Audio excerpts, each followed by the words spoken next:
Moje ime je Branka Slaveska, trenutačno predsjednica uprave Heineken Hrvatska.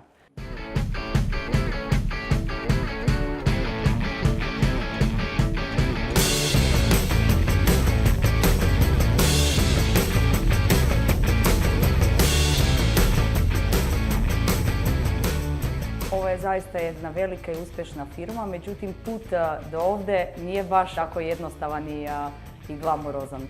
Dan kad sam diplomirala bio je moj verovatno najteški dan u životu, jer svi moji roditelji i rodbina su bili izuzetno sretni i ponosni, a ja sam jednostavno bila totalno uplašena. Šta sad?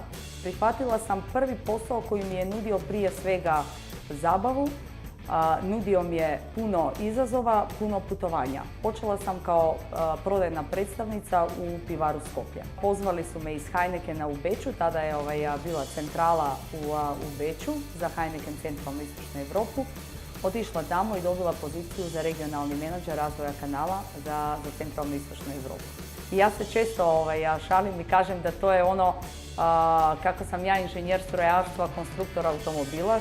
Mi smo često pričali o crash testovima, kako se auta testiraju.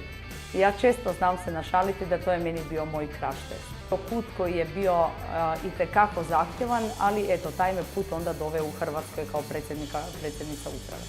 Da karijera sama po sebi ne može se razvijati ako se vi sami kao osoba i kao ličnost i kao profesionalac postojano ne educirate i ne nadograđujete.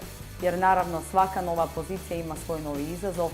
Ono što je možda najvažnije napomenuti svima koji žele graditi bilo kakvu karijeru vani ili u bilo kakvoj multinacionalnoj firmi, prije svega se ne treba bojati. Treba se prihvatati izazove punom posvećenošću i srcu.